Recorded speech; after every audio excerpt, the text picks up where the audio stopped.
جزيل بقبول الدعوة وتشريفنا في حضورهم الكريم، ونتمنى لهم أن نكون عند حسن الظن، ونتمنى في الفترات القادمة نتطلع لرواج الأفضل مع المزارعين ومع الزراعة في السعودية. وكما عودتكم شركة الضيف دائما على تواجدها في التحديات الخاصة بالزراعة سواء اللحظية أو المستقبلية. والآن نترككم مع المهندس إبراهيم عبد الستار مدير الدعم الفني لشركة الضيف.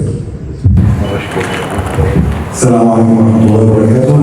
أولا أود أرحب بحضراتكم على هذه دعوة شركة الضيف للاستثمار الزراعي، أحد شركات مجموعة الضيف القادة، وشركة مجموعة تساندرلو لحضور الندوة العالمية لتناول أسئلة الشركة في المملكة العربية السعودية. أولا أحب أن نبذة مختصرة عن مجموعة تساندرلو. مجموعة تساندرلو هي من أكبر المجموعات في العالم في إنتاج الأسمدة الزراعية. لها مواقع إنتاج في دول مختلفة، موقع إنتاج في بلجيكا، ومن ضمن الورق حضراتكم على سبيل المثال سلسلة الكالسيوم والبوتاسيوم المحبب بالزيوت. وموقع إنتاج في فرنسا للورق حضراتكم من منتج السلسلة أو سلسلفات الأمونيوم، وكذلك موقع إنتاج في الولايات المتحدة الأمريكية من الورق حضراتكم منه الماكثايو وسلسلفات المغنيسيوم. كذلك مجموعة تساندرلو بتتكون يعني استحوذت على عدة شركات.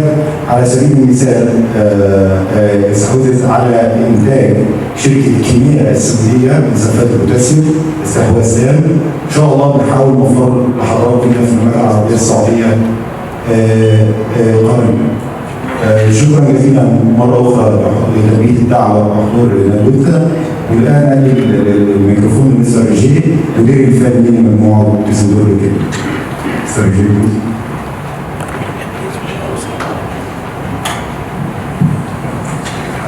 Hello everybody. مساء الخير جميعا.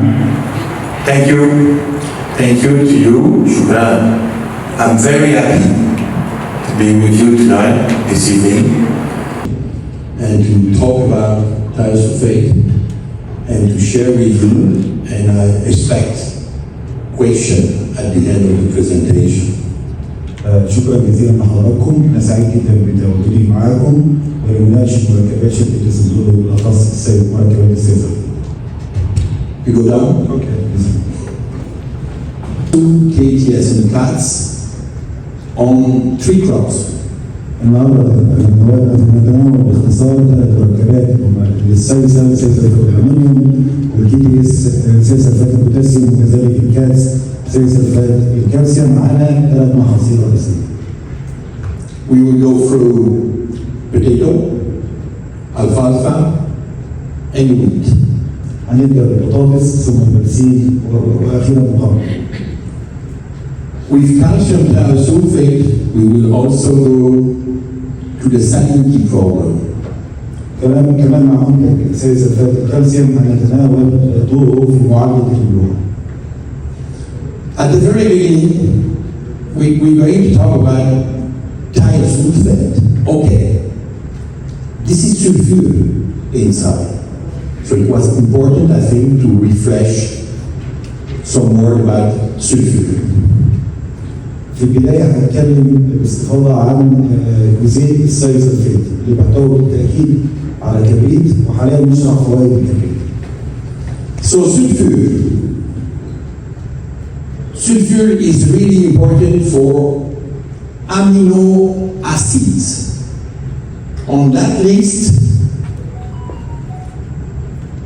cysteine, methionine are 2 main amino acids with sulfur inside.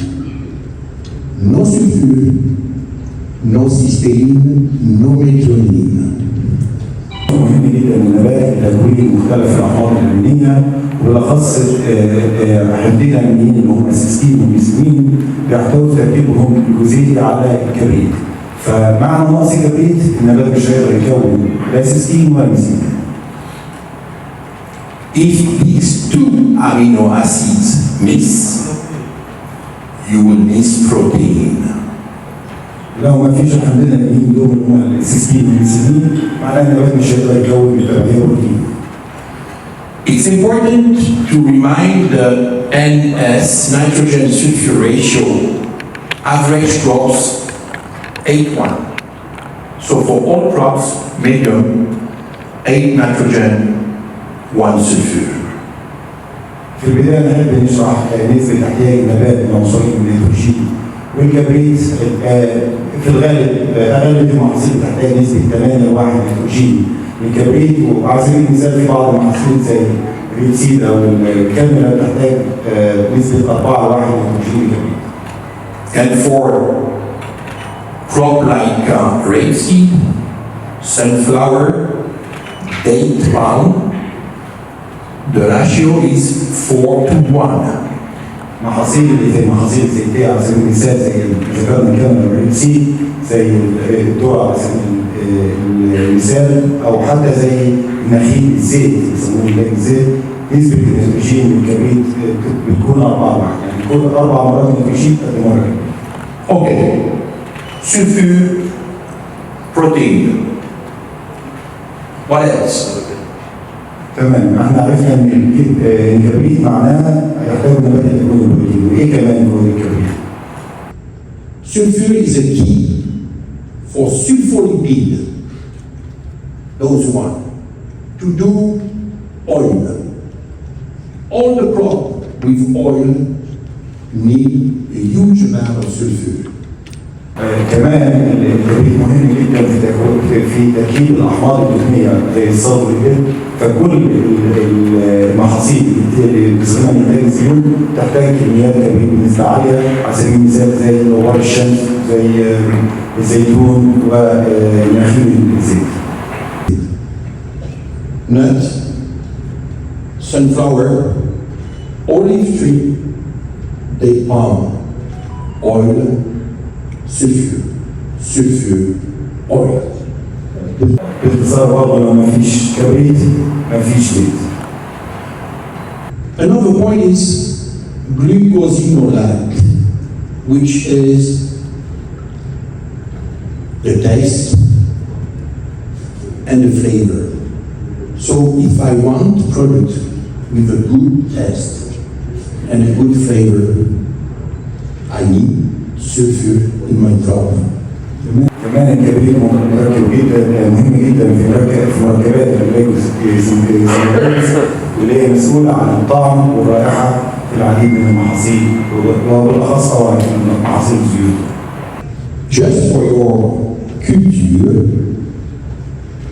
when people talk about thiosulfate, thio, it's a Greek root of sulfur. فقط كمعلومات عامة لما نتكلم كلمة السيرو هي كلمة من اليونانية القديمة بترمز إلى عنصر الكبريت. Okay. Protein, oil, flavor. Sulfur is also on glutathione.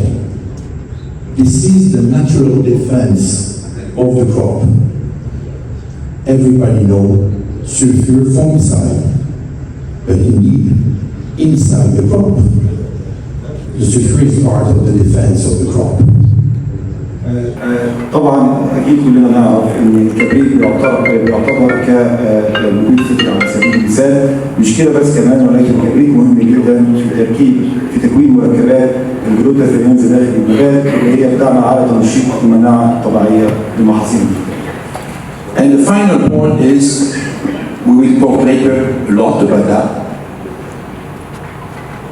Sulfur with calcium is really important for alfalfa, for the fixation of the nitrogen. We will talk about that later. كمان من النقط الهامة جدا ان الكالسيوم مع الكبريت مهمة جدا في المحاصيل البقوليات زي البرسيم لتثبيت النيتروجين الجوي، ونتكلم عنها باستفاضة. Okay, now it's time to talk about thiosulfate. What is the difference between usual sulfur and thiosulfate? We're going to talk about reducing action, soil, and microbiome. دلوقتي جاء الوقت ان احنا نتكلم عن السلفيت ونوضح ايه الفرق بين السلفيت والكبريت. هنتكلم عن السلفيت كجزيء اختزالي، وهنتكلم عن دوره في التربه ودوره كمان لتنشيط الميكروبات الطبيعيه والمفيده في التربه. If there is one slide you have to remember tonight, is this one. لو في شيء انصحكم بيه ان تتذكروه في الندوه دي هي اول شريحه. We're talking about reducing agent. What it is?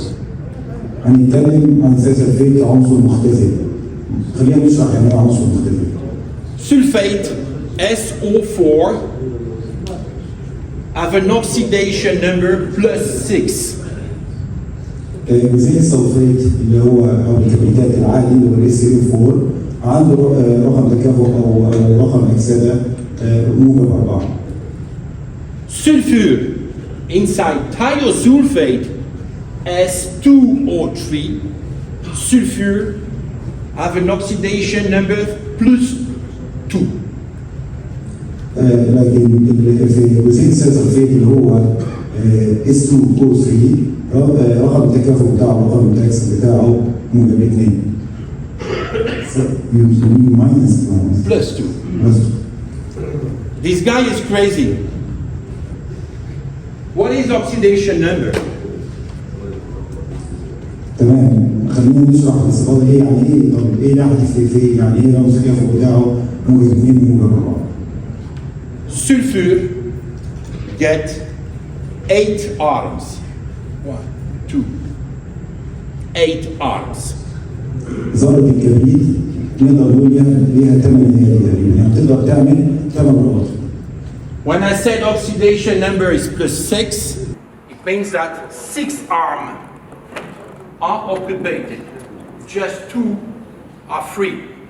لما اقول ان التكافؤ بتاع على سبيل المثال الكبريتات اللي جزيء الكبريتات العادي اللي هو SO4 بقول عليه انه +6 او موجب 6، معناه ان 6 روابط اوريدي لذره الكبريت او 6 ذره الكبريت مربوطه اوريدي وفي 2 حرين. Thiosulfate, oxidation number +2. I got 2 arms occupied, 6 are free. 6 are free. 3 times more than sulfate. لما بنتكلم عن جزيء السلفيت اللي هو التكافؤ بتاعه +2 معناه ان في 6 أذرع حرين او في مكان فاضل 6 روابط، وده تقريبا 3 مرات قد جزيء السلفات العادي. Reducing agent is a molecule who give to the crop energy. Energy. I give. That's really nice. كلمة عنصر مختزل معناه انه بيقدر يدي طاقة. السلفيت عنصر مختزل بيقدر يدي طاقة على النبات. CATS, KTS, and thiosul are electron donors. I give electron. الامونيوم سلفيت او السلفيت الكالسيوم سلفيت والبوتاسيوم سلفيت هي بتدي الكترونات، يعني ده مفهوم كيميائي لعمليه الاختزال، هي بتقدر تدي الكترونات. And when you apply thiosulfate in a soil, the first oxidation will start an acidification on the root zone. So thiosulfate, acidification on the root zone. أول حاجة بتعملها مركبات السلفيت عند وضعها في التربة لأنها عنصر مختزل بتبدأ تحمض أو تزيد من حمضية التربة حوالين منطقة الجذور. Very important information. If you have a soil pH below 5.5, forget thiosulfate. أحب أقول معلومة مهمة جدا، لو البي اتش أو درجة الحموضة بتاعت التربة بتاعتك 5.5 فأقل اوعى تستخدم السلفيت. higher is the pH, better is the interest of the thiosulfate. كل ما درجه الحموضه بتاعت التربه بتاعتك ارتفعت اكتر، كل ما احتياجك للسلسلفيت كان افضل وخدت منها نتائج افضل. Okay, it's an electron donor. What that means? برضه لسه ما فهمناش تماما، عرفنا ان هي بتتبرع بمركبات السلسلفيت، بتدي الكترونات، بتمنع الكترونات، بتتبرع بالكترونات، بس ده معناه ايه برضه؟ هنبدا نشرح دلوقتي. On my soil, I have iron, manganese, or zinc. If they are too much oxidized, depending on the pH, here they are not available anymore for the crop. Oxidation, iron 4, manganese 4, nothing for the crop. دلوقتي انا في التربه عندي عناصر نادره كتير جدا، على سبيل المثال عندي حديد، عندي منجنيز وغيره من العناصر. لو العناصر دي متاكسده والتكافؤ بتاعها على سبيل المثال زي الحديد 4 او اكثر، هتبقى في صوره غير متاحه للنبات. If I give electron to the soil, iron can come back from Fe4 plus to Fe2 plus. Non-available, available. Manganese non-available, available. وبالتالي مركبات السلسلفيت لما هتبدا تدي الكترونات على سبيل المثال للعناصر النادره المتاكسده دي، او معنى كلمه متاكسده انها موجوده في صوره غير متاحه، النبات مش هيقدر يمتصها، هتبدا تديله الكترونات فيتحول لتكافؤ. على سبيل المثال الحديد من بلس 4 لبلس 2 اللي هي الصوره المتاحه للنبات، وكذلك المنجنيز وغيره من العناصر. So we did a trial on tomato to show you the difference of standard fertilization, and we control iron, manganese, copper, zinc, and we compare with another source of potassium, KPS. عشان كده عملنا تجربه وبوريكم تجربه مصدقه على محصول الطماطم بطريقه التسميد العاديه او ببرنامج تسميد عادي لا يحتوي على مركبات السلسلفيت، وبرنامج تسميد مع البوتاسيوم سلفيت، وراقبنا نسب العناصر الصغرى في التربه. We are not inviting, imagine iron. It has to be there. Here we just show that if there is, we will catch up more for the crop. احنا ما اضفناش حديد او ما استدعناش الحديد، او الحديد كان موجود اوريدي في التربه، بس احنا خليناه في الصوره المتاحه او الصوره القابله للامتصاص من قبل النبات. 40% extra for manganese. Hey, same, a little bit more copper. The same in zinc. We don't create, we just change the availability. مرة تانية أحب أأكد الأول من ذلك إن إحنا ما أضفناش أي حديد، ما أضفناش منجنيز، ما أضفناش نحاس أو زنك، كل اللي إحنا عملناه حولناه من صورة غير زائبة وغير متاحة وغير قابلة للامتصاص من قبل النبات لصورة قابلة للامتصاص، وكانت النتيجة زيادة في نسبة الحديد على سبيل المتاح على سبيل المثال في التربة بنسبة 40%، الزنك تقريبا نفس النسبة 40%، كذلك نسبة النحاس والزنك. So thiosulfate is good for micronutrients. وبالتالي السلسلفيت مهم جدا لتوفير العناصر النادرة للنبات. Another example, what is the difference between sulfate and thiosulfate? زي ما شرحنا قبل كده يعني ايه الفرق بين مركب السلفات العادي ومركب السلسلفات، وايه معنى كلمه ان السلسلفات عنصر مختزل وبيقدر يحرر العديد من العناصر الصغرى في التربه، هندي برضه فرق كبير جدا مهم بين مركب السلفات العادي ومركب السلسلفات. On the sulfate,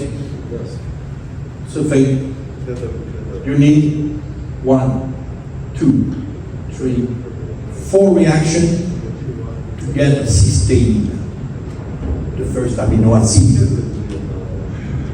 1 mole of sulfate need 1 mole of ATP, transport, motor and navigation. 5 battery. Sulfate to protein. 5 battery. على سبيل المثال ده دياجرام او شرح بيوضح مراحل تكوين الحمض الاميني السيستين المهم جدا لتخليق البروتين النبات عن طريق مسار عن طريق السلفات المركبيه السلفات العاليه اللي فوق واللي هي بتاخد تقريبا 4 تفاعلات وبتستهلك من النبات 5 وحدات طاقه لتكوين جزيء واحد من السيستين.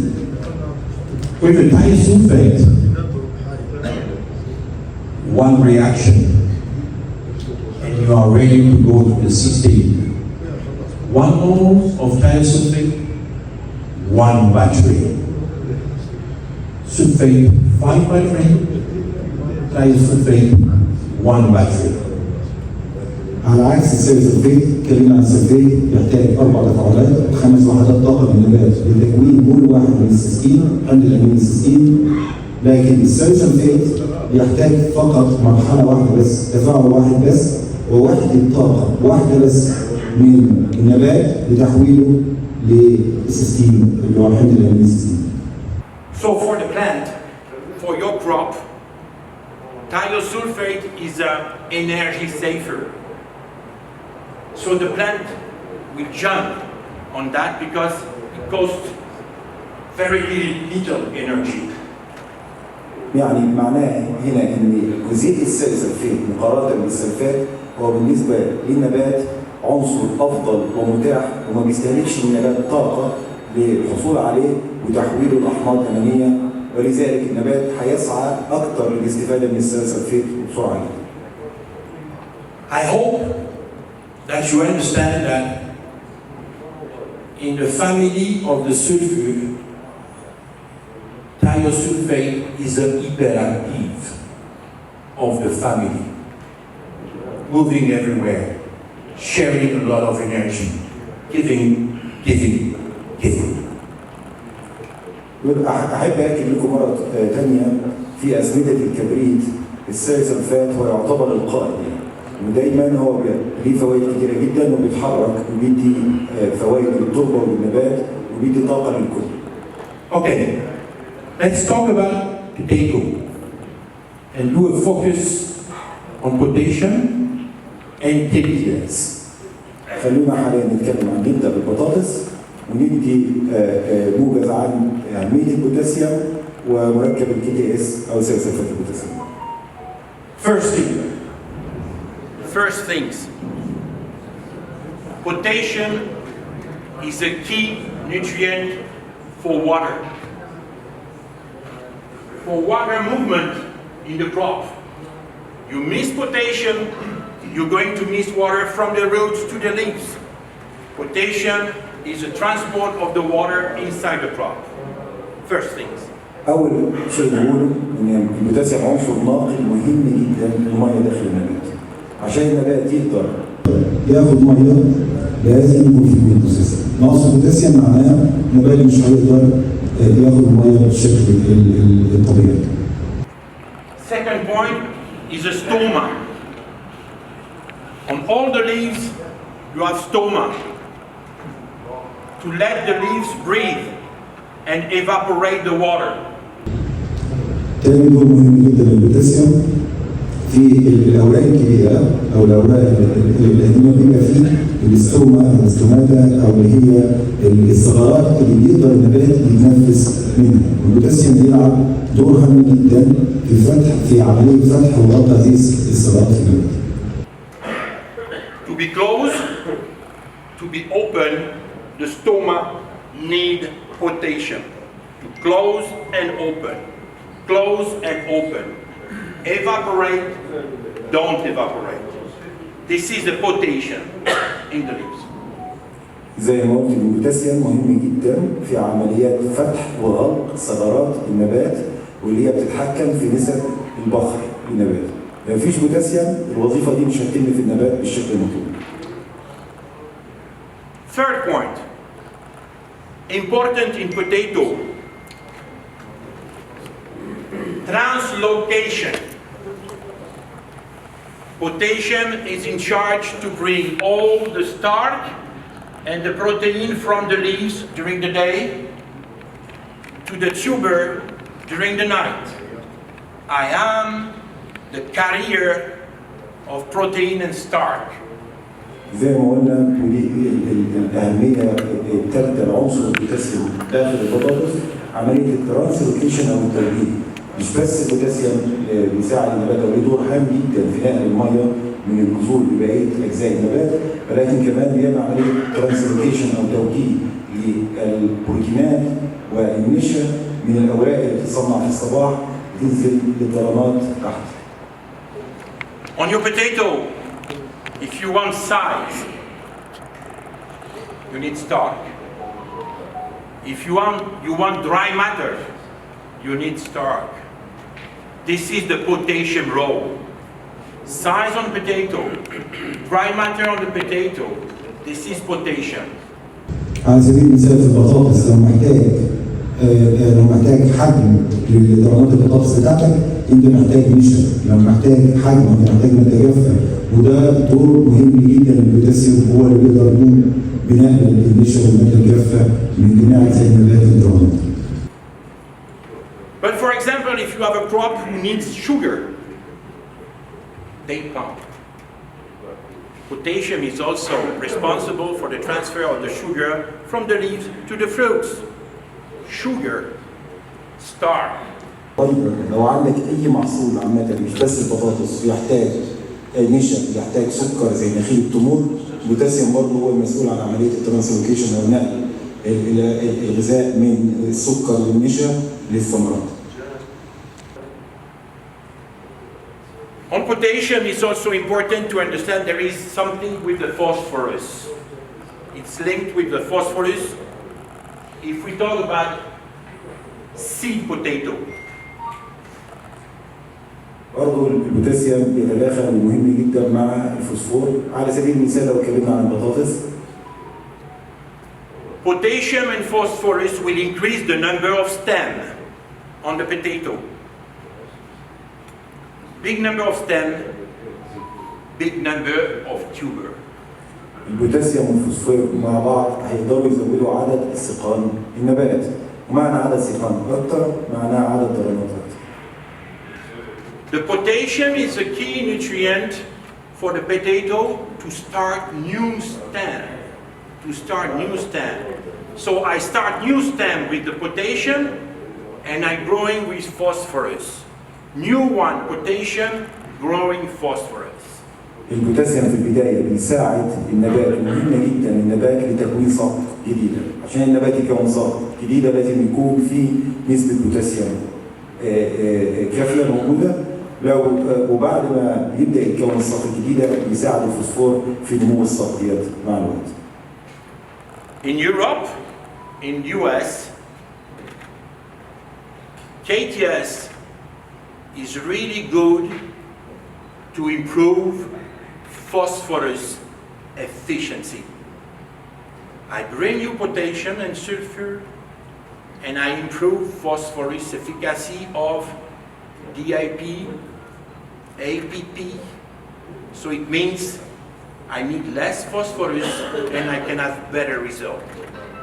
في اوروبا وامريكا سلفات البوتاسيوم مهم جدا لرفع كفاءة او رفع كفاءة امتصاص الفوسفور. انا بقدر اهيئ لك الاجواء كنبات انك تقدر تمتص الفوسفور بشكل افضل وتحتاج كميات اقل من الفوسفور. This table you will share with the people. This is the recommendation. What is the volume we apply? Starter 10 to 50, growing season 5 to 10, tuber arrangement 10 to 15 with fertigation. الجدول ده ان شاء الله هنشاركه مع حضراتكم. دي بعض التوصيات لاستخدام KTS اساس سلفات البوتاسيوم في مراحل النمو المختلفه للبطاطس. على سبيل المثال في البدايه تقريبا من 10 اول اضافه من 10 ل 50 لتر بالهكتار، وخلال عمر النبات او خلال نمو النبات في مراحل النمو مختلفه من 5 ل 10 لتر، ومرحله ثم تيجي الجرعه الثالثه في مرحله اللي هو استطاعه او مرحله الدرنات او نمو الدرنات او تخزين الدرنات من 10 ل 15 لتر. So let's go to see how do KTS can progress on the potassium use and the phosphorus use. خلينا نوضح دلوقتي ازاي الكي تي اس مهم جدا وكفاءته ازاي يقدر يحسن امتصاص الفوسفور وكذلك استفاده النبات من البوتاسيوم بشكل اكثر. This is a trial done in US on potato, seed potato, Russet Norcota, in San Luis Valley, California. And we compare the usual potassium source, potassium chloride, to KTS, 50% of the KTS at the planting and 100% of the KTS at the planting and fertigation. دي على سبيل المثال تجربه كنا بنراها في سان لويس فالي في الولايات المتحده الامريكيه على صنف البطاطس رصد من كوتا، والمزارعين هناك بيستخدموا كلوريد البوتاسيوم كمصدر البوتاسيوم مصدر معتاد، وقارنا دلوقتي بينه وبين استخدام اساس سلفات البوتاسيوم بنسبه 50% من الوحدات او يعني بدينا نسبه وحدات البوتاسيوم بدل ما نقول 100% اساس كلورايد لا استخدمنا 50% اساس سلفات البوتاسيوم، وتجربه اخرى استخدمنا 100% اساس سلفات البوتاسيوم. And the farmer is applying DAP as phosphorus. والمزارع في العادي بيحط دايمونيوم فوسفات او الداب كمصدر للفوسفور. Same amount of potassium. And almost 4 tons extra. نفس كمية البوتاسيوم وتقريبا زيادة في الإنتاجية 4 طن في الهكتار. This is not a miracle. This is pure chemistry and agronomy. KTS help the phosphorus to come back also into the crop. And you got 20% extra seed potato yield.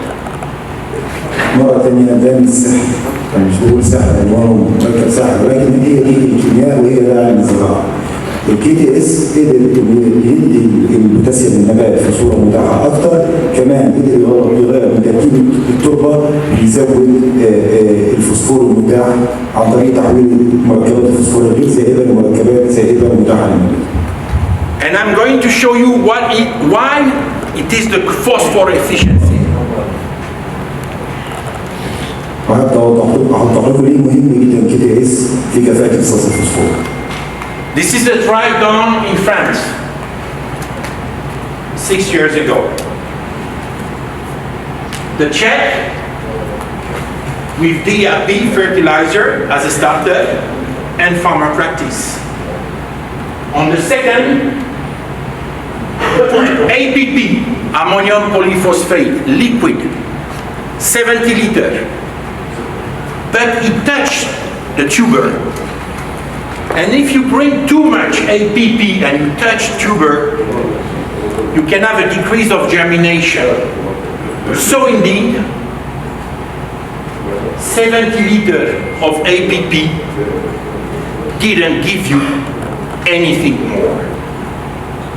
على سبيل المثال دي تجربة في فرنسا سنة 2017 في أول عمود كان المزارع بيستخدم الداب أو الدايمونيوم فوسفات كمصدر الفوسفور، وفي ثاني عمود بيستخدم المزارع الأمونيوم بولي فوسفات كمصدر الفوسفور 70 لتر. Yeah, 70 liters. And what about that? How much? Sorry? The first one is that. How much per hectare? 70 liters per hectare. And for DEP also, it's a liquid DEP? Yeah, APP. APP, not DEP. APP is 1448 liquid fertilizer. Okay, but it's only APP, the source. On this one is only APP. Oh, and the first one? It's the DAP. Yeah. What was the percentage? it's the same amount in kilogram, is 65 kilogram of DAP. يعني في التجربة الأولى كان بيستخدم المزارع تقريبا 65 كيلو من DAP أو الأمونيوم فوسفات. التجربة الثانية كان بيستخدم من الأمونيوم بوليفوسفات 70 لتر للهكتار، وفي التجربة الثالثة كان بيستخدم أمونيوم بوليفوسفات 40 لتر للهكتار زائد بوتاسيوم سلفيت 30 لتر. But with the KTS, I am a reducing agent and I can acidify the solution. So I help the APP to have a better efficiency. This is the third treatment. 40 liters of APP and 30 liters of KTS. You reduce the phosphorus, you introduce KTS, and you do 10 tons extra. 10 tons less phosphorus. This is efficiency. مرة ثانية أحب أكد أن احنا على سبيل المثال ضفنا 70 لتر من الأمونيوم في التجربة الثانية، 70 لتر من الأمونيوم بوليفوسفات. في التجربة الأولى تقريبا 65 كيلو من الأمونيوم فوسفات أو من الدم. في التجربة الثالثة مع إني حطيت أمونيوم بوليفوسفات فقط 40 لتر، يعني قلت نسبة الفوسفور تقريبا بنسبة 40% 45%، ولكن أضفت معهم 30 لتر كي تي اس، قدرت أحصل على فرق 10 طن في الهكتار. In orange, you can see the big size, 40 to 70 millimeters. And on the big size,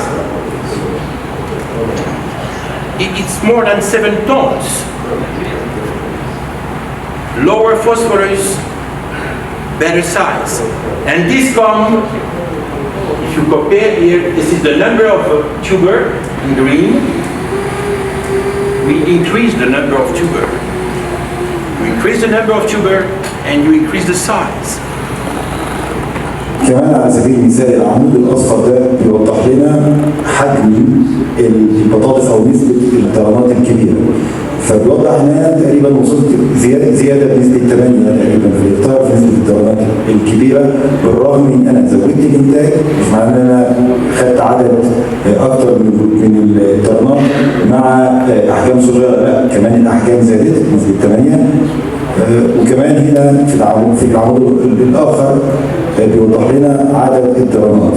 في التجربه الثالثه اللي تم اضافه 40 لتر امونيوم بوليفوسفات مع 30 لتر بوتاسيوم سلفيت، عدد الطرنات وصل تقريبا ل 15 مقارنه بالدال الواحده. على سبيل المثال كان عدد الطرنات 13.7. With the same dry matter, so it's not water. There is dry matter. So keep the same quality, we increase the yield with low phosphorus. كمان احب اكد على حاجه، بالرغم ان انا زودت الانتاج زودت عدد الطرنات، كمان حافظت على نسبه الماده الجافه داخل الطرنات، ومعناه ان الكي تي اس حسن الكواليتي، مش بس زود الانتاج، هو مش عارفه بس على سبيل ما عملش زي مثلا بالون بامب او خلى البطاطس يسال ميه اكتر، لا هو حافظ على نسبه الماده الجافه داخل الطرنات. يبقى انا زودت الانتاجيه بشكل عام تقريبا 10 طن في الهكتار، زودت تقريبا بنسبه 8% نسب البذور البطاطس او الطرنات الكبيره في الاحجام، حسنت الاحجام، وفي نفس الوقت مع كل الزيادات دي عندي انا حافظت على الكواليتي بتاعه البطاطس وحافظت على نسب الماده الجافه داخل البطاطس. So if you apply KTS during your fertigation program, and if you have some phosphorus, it will work better. It will work better because of the KTS inside.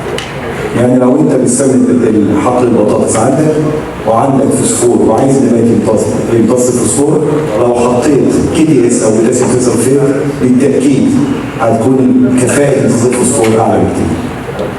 Let's talk about alfalfa, calcium, and salinity.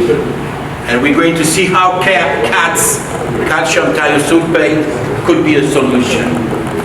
حاليا هنتكلم عن البرسيم، هنتكلم عن الكالسيوم سلفيت مع البرسيم، وهنتناول باستفاضه ازاي الكالسيوم سلفيت يقدر يكون حل جيد جدا من نقطه الدهون. Okay, we know blah blah blah. Calcium is very important for enzyme activity, very important for a lot of things. Mainly, I want you to focus on two important points. Calcium is a key nutrient for the nodosity on the roots for the alfalfa to fix the nitrogen from the atmosphere. I need calcium and I need sulfur to fix the nitrogen. Calcium, sulfur, nitrogen from the atmosphere. I am cats. اكيد كلنا عارفين الكالسيوم وعارفين اهميه عنصر الكالسيوم في النبات، وممكن نتكلم عن فوائد كثيره جدا للكالسيوم في النبات، بيدخل في تركيب بعض الانزيمات النباتيه او يساعد النبات على تكوين العديد من المركبات، ولكن عايزين تركزوا على حاجه مهمه جدا. لو اتكلمنا عن الكالسيوم وكبريت مع البرسيم، الكالسيوم والكبريت مهم جدا للبرسيم او لجذور نبات البرسيم عشان تقدر تثبت النيتروجين الجوي. This is true for tomato, eggplant, wheat, rice, orchard. Calcium has a very special link with nitrogen. Calcium is always nitrogen efficiency. ومع جميع المحاصيل الاخرى زي الطماطم على سبيل المثال او القمح، الكالسيوم ليه ارتباط او علاقه وثيقه جدا بكفاءه فصل النيتروجين. عندي كالسيوم كفايه، النبات عندي هيقدر يستفيد بالنيتروجين المتاح بصوره ممتازه جدا. Calcium is important for the food, okay, you know it. But we have to remind that calcium is a flocculant in the soil.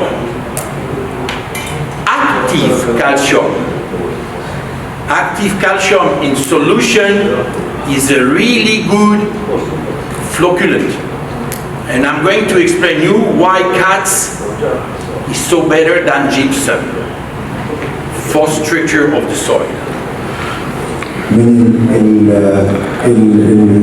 الوظائف المهمة جدا للكالسيوم واللي أحب أركز عليها إن الكالسيوم مهم جدا جدا في الاستراكشر أو تركيب التربة أو حوصلة التربة أو تكوين جزيئات التربة. من الوظائف الرئيسية للكالسيوم واللي إن شاء الله هوضحها لحضراتكم النهارده إن الكالسيوم بيغير بشكل تام تركيب التربة والاستراكشر بتاع التربة للمفيدة.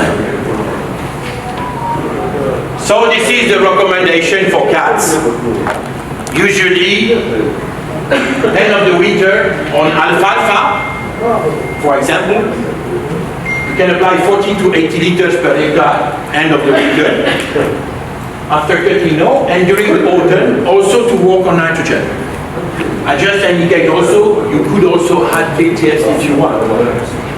على سبيل المثال دي توصيات استخدام الكالسيوم المحصول البرسيم في نهايه الشتاء بنحط مثلا من 40 ل 80 لتر للهكتار، وفي الخريف بنحط من 20 ل 40 لتر للهكتار. And this is important for alfalfa, peas, beans, all the faba beans, all the fabacea. ده مش مهم بس الكالسيوم سلفيت للبرسيم فقط، ولكن مهم على سبيل المثال الفاصوليا، الفول، لكل العائلات الكبيرة. This is a trial that I have done in south of France in 2020 on alfalfa, non-irrigated alfalfa. دي تجربة عملناها في فرنسا في عام 2022 على حقل برسيم غير يعتمد على المطر. We compare two fields. The green one, it's a usual practice of the farmer. And the orange one is the same, just plus 40 liters of cats end of the winter. أول حقل هو الممارسات العادية للمزارع أو برنامج التسميد العادي للمزارع مع البرسيم. والحقل الثاني هو نفس برنامج تسميد المزارع مع 40 لتر للهكتار كالسيوم سلفيت زيادة. They apply with stream jet, 5 fillet, like you are on the field, 40 liter of cats. هم طبقوها تقريبا ببوم سبرير في الحقل. First cut, 3.5 ton of dry matter, first cut. For the cats, 5.2. أول قصة الحقل اللي ما تمش معاملته بكالسيوم سلفيت كان 3.2 تقريبا طن على الجاف للهكتار، في حين الحقل اللي تم إضافة فيه 40 لتر للهكتار كالسيوم سلفيت كان الإنتاج تقريبا 5.3 طن مادة جافة أو على الجاف للهكتار. Again, this is not a miracle. I just give to the nodus in the roots calcium, sulfur, a reducing agent to fix the nitrogen. So the alfalfa fix better nitrogen. 1.5 tons on the first cut, extra. تاني بحب أكد دي مش معجزة، مش بنقول إن مركب عمل سحر، لكن الموضوع إن دي تؤدي لنبات البرسيم مركب يحتوي على الكالسيوم والكبريت في صورة متاحة جدا ليه، فقدر النبات إنه يستفيد منها بالشكل الأمثل، وقدر كمان إنه يثبت النيتروجين ويستفيد من النيتروجين بشكل مثالي، وده ادى فرق في الإنتاج تقريبا 1.5 طن في الهكتار. You see the second cut and the third cut. They are smaller, they are not irrigated. So we lose, there is a huge difference between first, second and third. But you can still see cats performing better than the check. على سبيل المثال برضه نقدر نبص على القصة الثانية أو الحظة الثانية والحظة الثالثة، هنلاقي الإنتاج انخفض بشكل كبير جدا، وده بسبب إن ده حقل غير مروي. وبالتالي طبيعي ان مع نقص الميه تنخفض نسبه الانتاج، ولكن مع ذلك ايضا كان في فرق كبير بين برنامج التسميد العادي وبرنامج التسميد مع استخدام 40 لتر كالسيوم سلفيت. Total, a little bit less than 6 tons. We've had cats 8.5 tons with calcium thiosulfate. 2.5 tons extra yield and dry matter for alfalfa. إجمالي الإنتاج مع استخدام الكالسيوم سلفيت كان إنتاج المزارع 8.5 طن في الهكتار إجمالا، ومع وجود استخدام الكالسيوم سلفيت كان الإنتاج 5.5 طن، يعني تقريبا 2.5 أو 3 طن في الهكتار زيادة. This is not miracle. This is pure agronomy. Calcium, thiosulfate, better nitrogen fixation. Calcium, thiosulfate, better fixation of nitrogen. No miracle. Chemistry. وهي دي الكيمياء مش اعجاز، كالسيوم مع سلفيت قدرنا نخلي النبات يستفيد من النيتروجين بصوره القصوى ويثبت النيتروجين بشكل افضل. I want to show you something. I want to show you a video.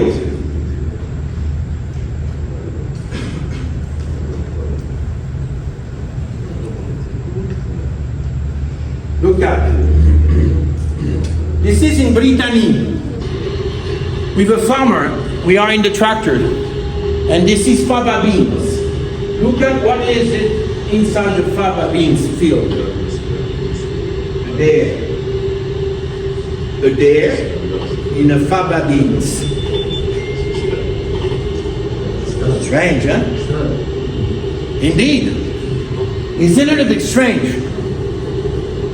Because, sorry. Usually in France, faba beans are that size. تمام. انا عندي تجربه هوريها لكم او فيديو هوريها لكم. ده حقل فتابين في نوع من انواع البقوليات في فرنسا، وطبيعي بيبقى الطول بتاعه في بريطانيا في بريطانيا طبيعي الطول بتاعه تقريبا بيبقى 50 إلى 70 سم. We apply cats at sowing, 40 liters at sowing, and the fava beans get through this eye. لما حطينا الكالسيوم سلفيت 40 لتر للهكتار مع الزراعه وصل الطول تقريبا فوق ال1 متر او 1 متر ونص. And we put some KTS during the grain feeding in a foliar way. وخلال مرحله تكوين الحبوب حطينا ايضا how many liters؟ 3 times 5 liters. 15 لتر خلال مراحل تكوين الحبوب من البوتاسيوم سلفيت على 3 دفعات، كل دفعه 5 لتر. The yield on the fava bean jumped from 5 to 7.6. 5 to 7.6. Calcium, disulfate, CATS, KTS, 50% extra yield. This is not a miracle. Agronomy. الانتاج بتاع الحقل زاد من 5 طن في الهكتار ل 7.6 طن في الهكتار، تقريبا زياده بنسبه 50%. تاني باكد دي مش معجزه، ده الكالسيوم سلفيت وفرت كالسيوم فوسفور في صوره متاحه، النبات استفاد من النيتروجين ايضا من الفوسفور اللي في التربه بصوره افضل، وصل لانتاج زياده في الانتاج بنسبه 50% للشهر.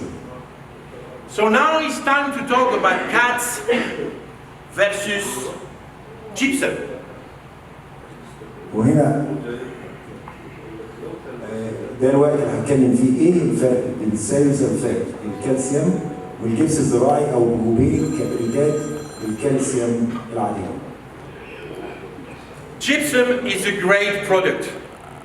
It's calcium sulfate. Great because you got 23% Ca2 plus weight. اقدر نقول ان الكالسيوم او الجيل الزراعي او سلفات الكالسيوم هي منتجيه لانها بتحتوي على سبيل المثال على نسبه 23% كالسيوم. CATS, it's only 6% Ca2 plus weight. ولكن نيجي نقارن مع الكالسيوم سلفيت او الكالسيوم فقط تقريبا بيحتوي على 6% كالسيوم وزن على وزن.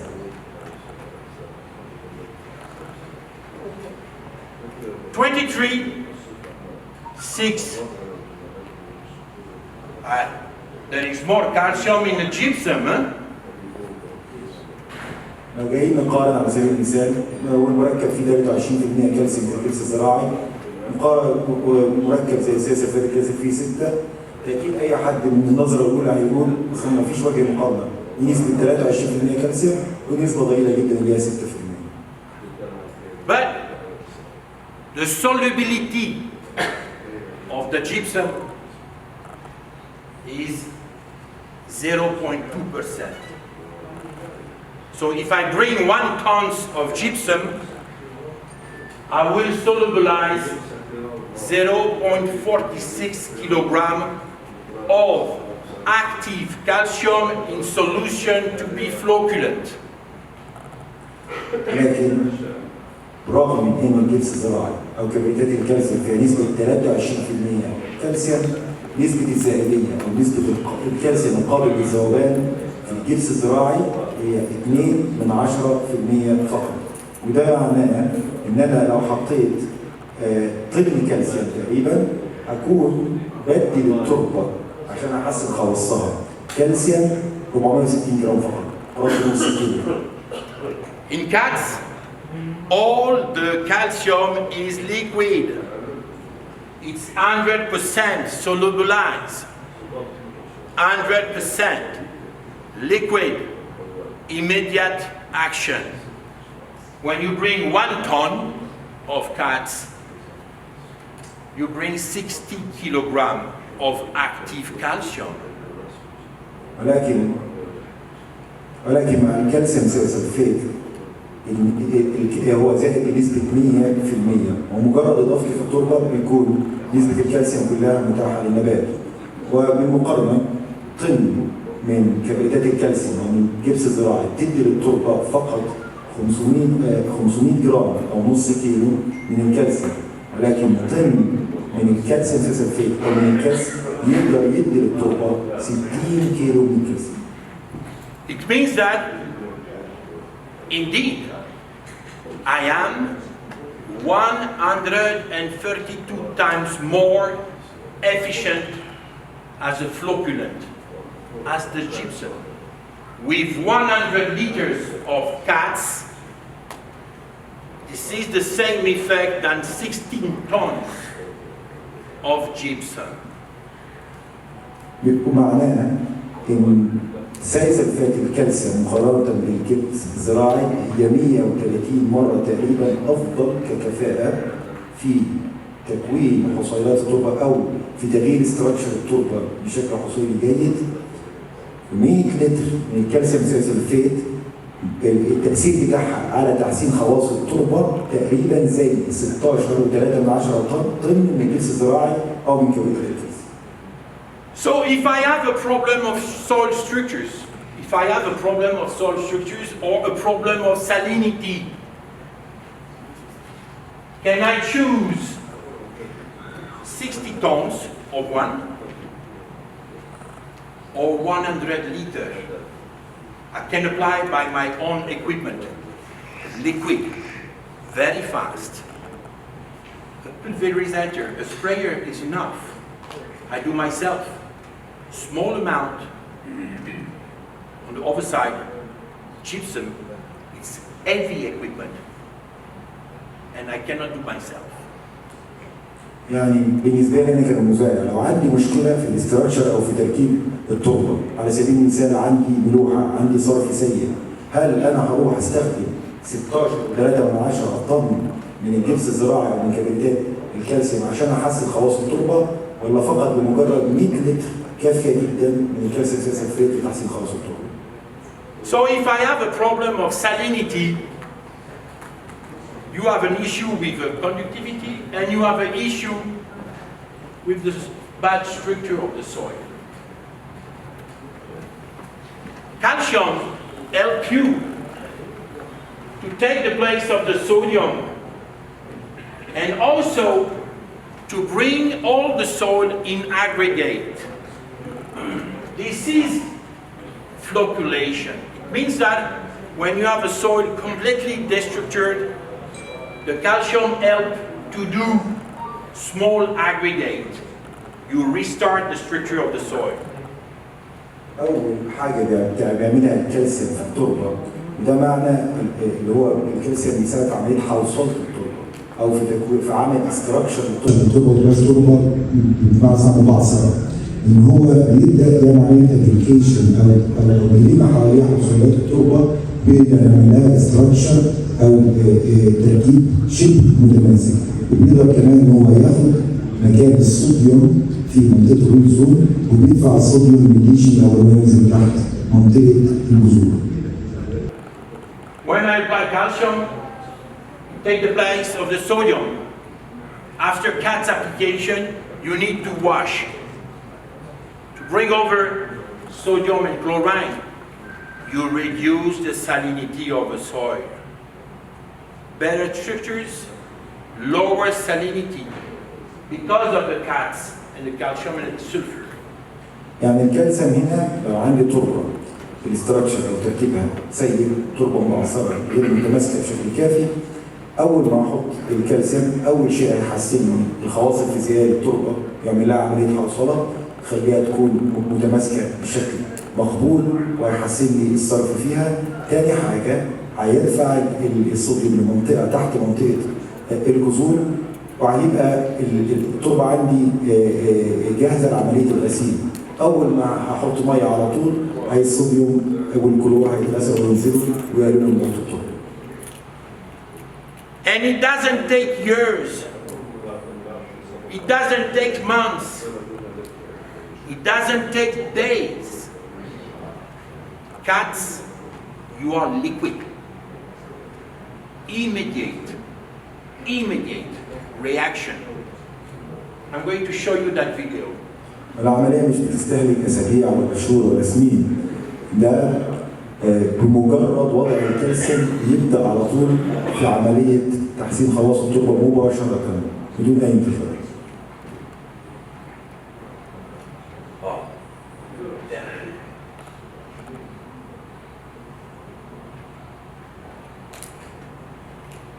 On the left side, this is a textured soil, powder soil. على الجهة اليسار دي تربة مطحونة أو تربة مبعثرة يعني بشكل طبيعي. On the right side, the same amount.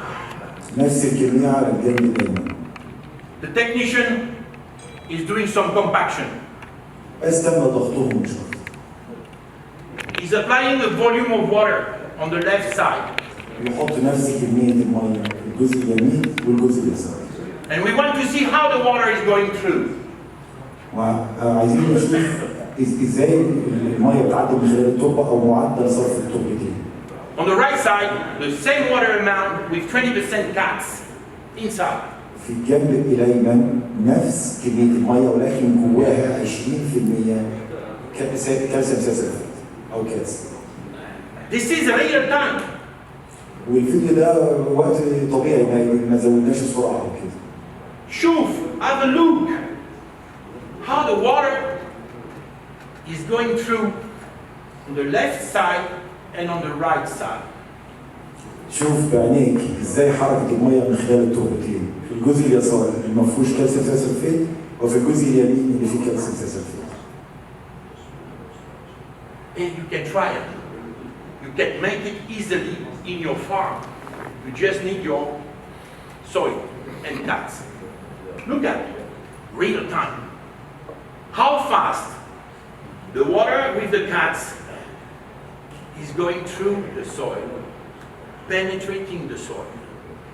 Because you start the flocculation, you aggregate. On the left side, mist of structures. So the soil is pressing, clogging, and the water cannot through. في الناحية اليمين وفي الناحية اليسار، في الناحية اليسار معدل صرف التربة كان ممتاز جدا، لأن أول ما الكالسيوم اتصل مع التربة، أول ما أضفت المية اللي فيها الكالسيوم سلفيت للتربة عمل عملية حرصرة، خلى استراكشر التربة ممتاز وحسن الصرف بشكل سريع جدا، وبالتالي قدرت المية تمر بسلاسة جدا لأن الكالسيوم عمل استراكشر للتربة ممتاز وحوصلة ممتازة للتربة، وبذلك حسن الصرف فيها، فالمية قدرت تمر بسهولة جدا. ولكن على الناحية الثانية كانت التربة مبعثرة وبالتالي سدت المسام بتاعت التربة والمية ما قدرتش تمر من خلال التربة بشكل كامل. So if I have a soil with crusting, compaction, no water penetration, I got a soil structures problem. Cats can help you very fast.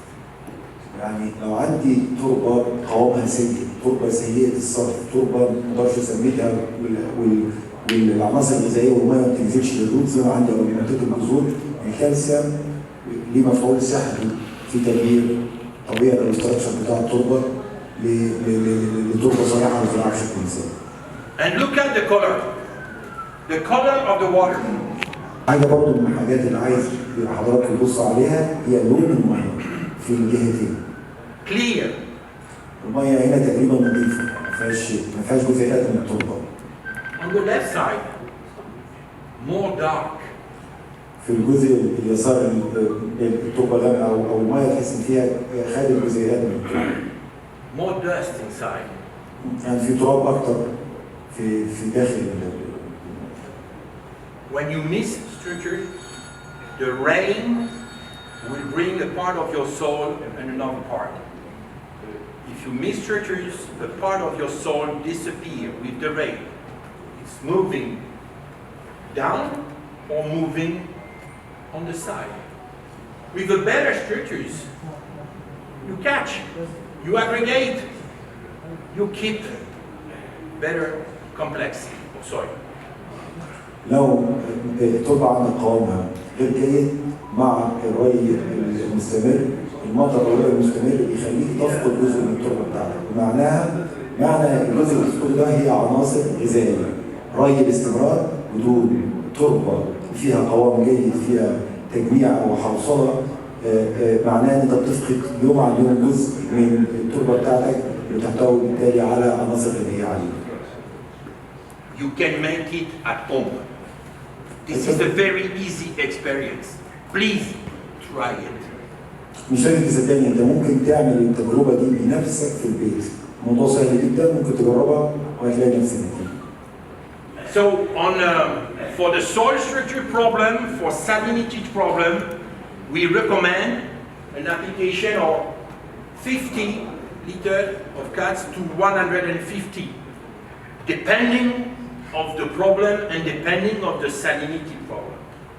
على سبيل المثال المشاكل تربة قوامها سيء أو تربة مالحة، احنا بنوصل استخدام من 50 ل 150 لتر للهكتار خلال الموسم حسب حجم المشكلة اللي عندك وحسب نوع التربة اللي عندك. So this is a trial that we done in France in 2020-2021.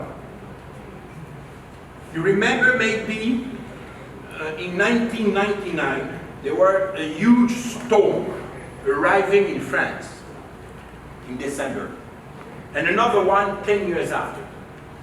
And the deep were broken, and the ocean get into the field. The ocean get into the field. 1.8 meters of water in the field. في تتذكروا في سنة 1990 وكذلك بعدها ب9 سنين جه إعصار شديد جدا في فرنسا خلى المحيط يرتاح الأراضي الزراعية، وتقريبا كان ارتفاع الماء المحيط في الأراضي الزراعية 1 متر فوق سطح التربة. Seawater with sodium and chloride, 1 meter. 2 storms. Those farmers are using gypsum since more than 20 years.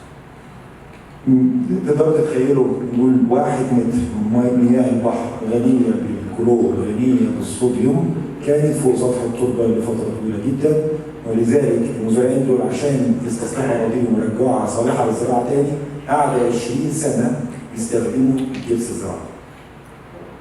Every 5 years they apply 10 tons of gypsum. Every 5 years 10 tons of gypsum to reduce the salinity. كل 5 سنين كانوا بيحطوا 10 طن من الجبس الزراعي او كبريتات الكالسيوم عشان يحسنوا خواص التربه ويقللوا الملوحه. 20 years. Those fields have received 40 tons of gypsum. 20 years, 40 tons. يعني خلال 20 سنه كل 5 سنين كانوا بيحطوا 10 طن، يعني خلال 20 سنه حطوا 40 طن للهكتار جبس زراعي. And you see here 1, 2, 3, 4, 5, 6, 7, 8, and 9 field, 9 farmers. After 20 years, some of them still have 200 ppm sodium, 100 ppm sodium, 225 ppm sodium, 850 ppm of sodium. After 20 years, with 40 tons of gypsum, I still have this huge amount of sodium in my soil. كان على سبيل المثال ده مش حقل واحد، دول 8 حقول، وتقدروا تشوفوا بعد 20 سنه وبعد اضافه 40 طن جبس زراعي او كبريتات كالسيوم للهكتار لسه بعض الحقول فيها 200 300 250 إلى 800 جزء في المليون من الصوديوم في البارامتر. In September 2020, we measured the salinity. This is the blue. This is the check. September. Each field. And then we measured November, October, November, December, until March.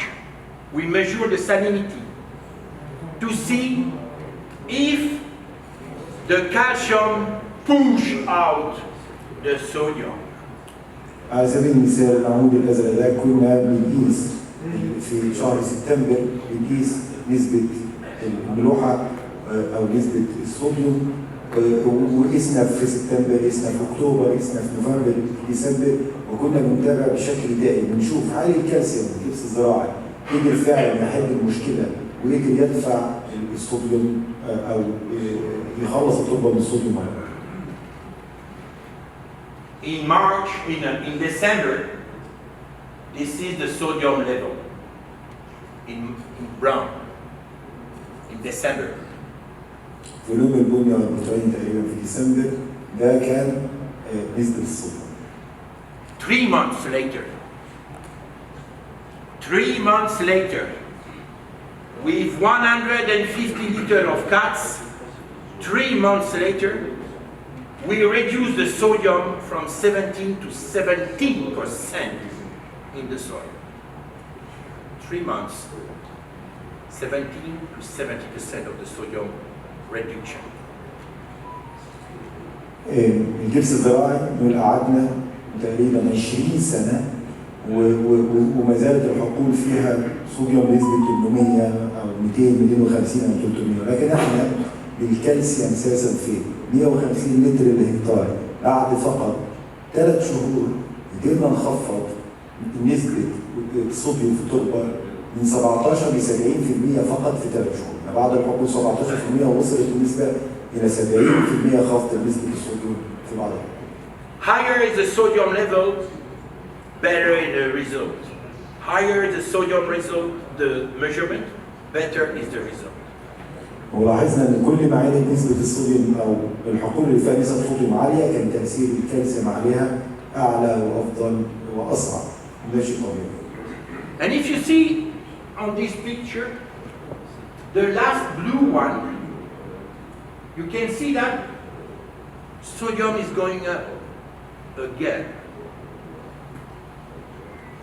This is because sodium is going up by capillarity. So we washed out with the water, but unfortunately now there is sodium below. It's coming back a little bit. So those farmers will follow the treatment to low down regularly. لو تلاحظوا في العمود الاخير ان نسبه الصوديوم بدات ترتفع تاني في الارض، وده شيء طبيعي جدا. ان على سبيل المثال بحط الكالسيوم بروي الكالسيوم تحت محل الصوديوم يبدا الكالسيوم ينزل تحت منطقه الرسوب، ولكن بالخاصيه الشعريه في الطبيعي لما بيرجع الكالسيوم يطلع تاني.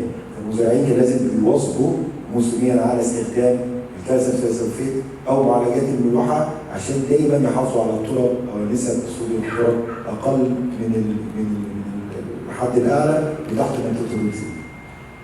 Let's go on wheat and have a focus on the thiosul and the nitrogen strategy. خلينا نروح للقمح وهركز على ثيوسلفات الامونيوم وكفاءه امتصاص النيتروجين او استراتيجيه تطبيق النيتروجين. Just to give you an information, wheat is really important in all Europe. Wheat is really important for France. We are producing 5 million hectares of wheat.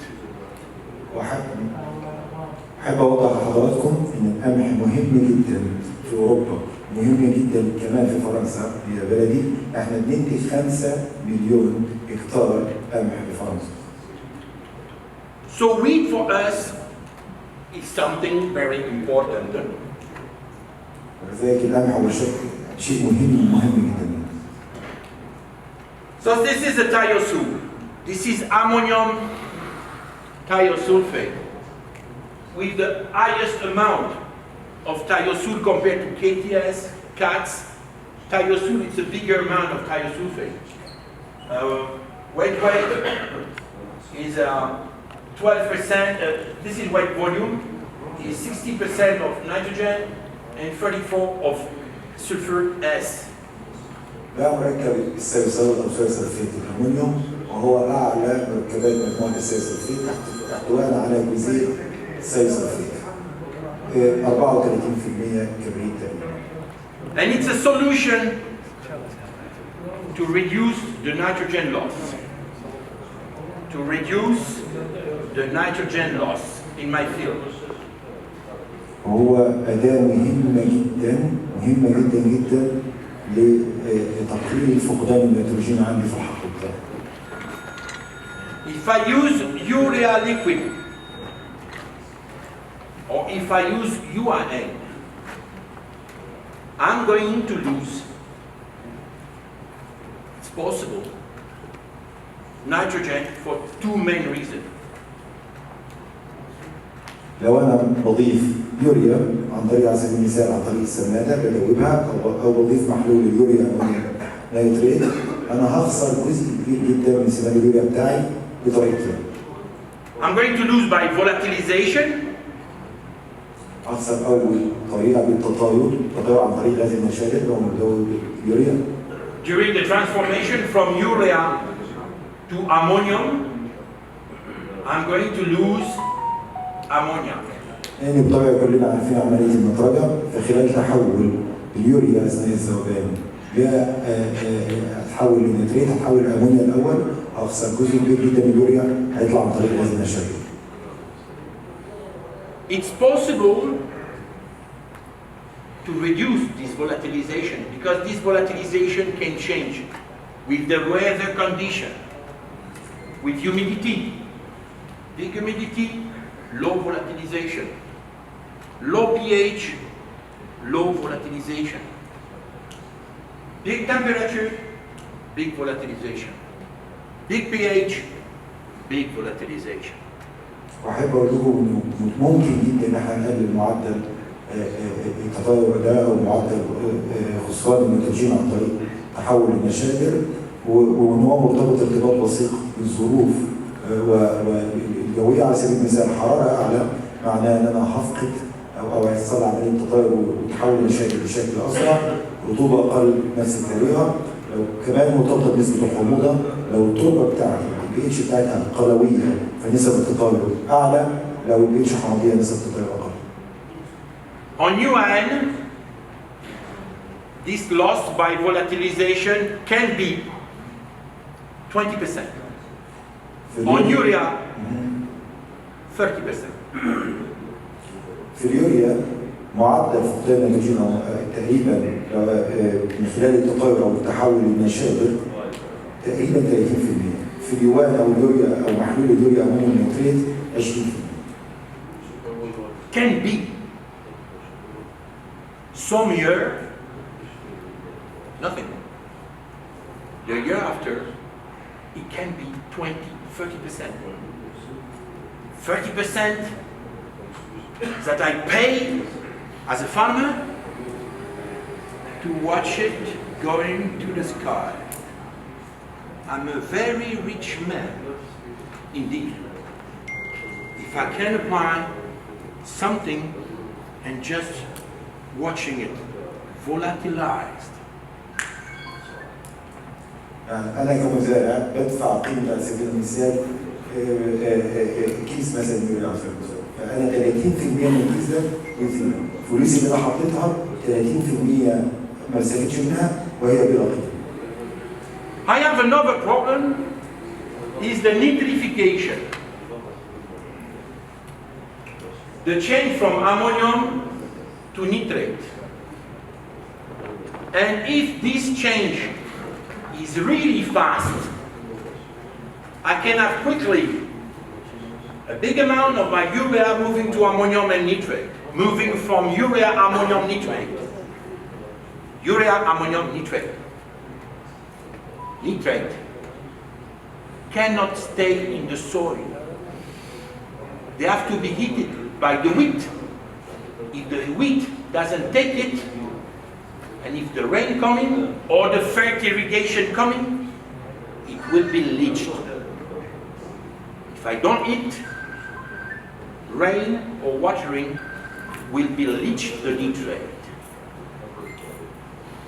بيتكلم بشكل عام عن عملية النيتروجين، وإن النبات ما بيستفادش من النيتروجين تقريبا بنسبة 80-90% لصوت النيترات. يعني حتى أنا بحط يوريا على سبيل المثال في التربة، اليوريا هتتحول للست الأولى لأمونيا، ثم الأمونيا هتتحول للست الثانية لنتريت اللي هو كثير النتريت اللي بيقدر النبات يمتصه.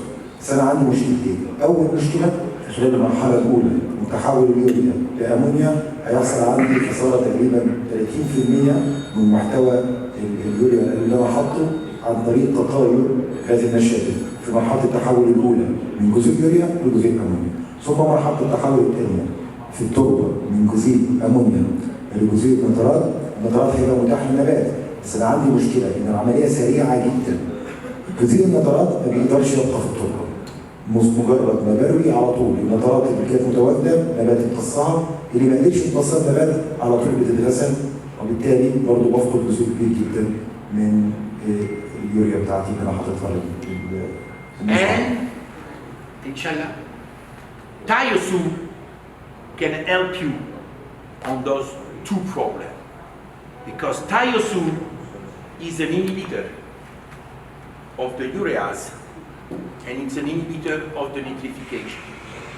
So when you add Thiosul to your liquid urea, or when you add Thiosul to your URA, you are able to reduce the loss of volatilization, and you're going to low down the speed of the nitrification, so you reduce the risk of leaching.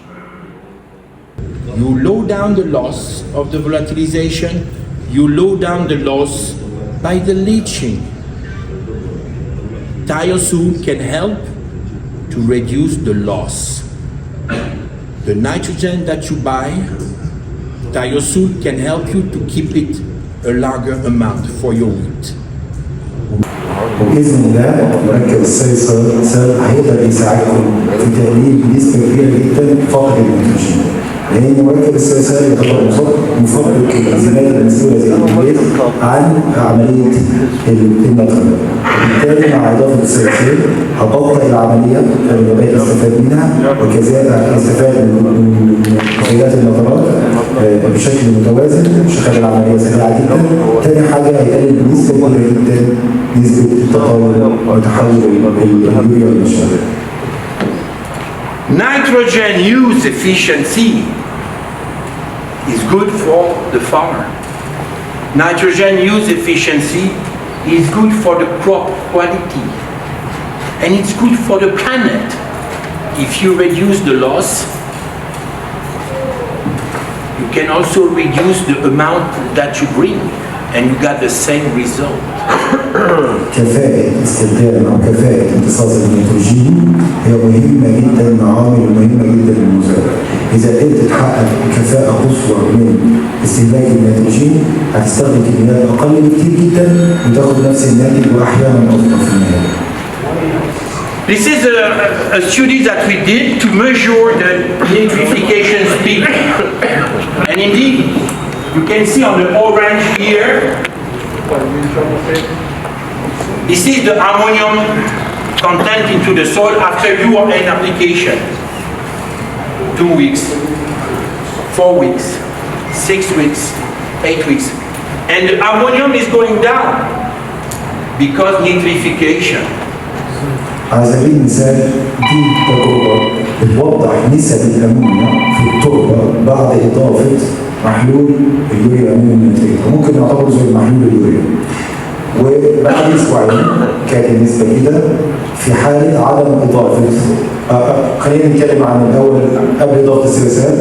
تلاحظ ان نسب الامونيا عماله تنخفض بعد اسبوعين، بعد 4، بعد 6، بعد 8 في الطول، وده طبعا بفعل عمليه المتراجعه او تحول الامونيا واليوريا الى نترات.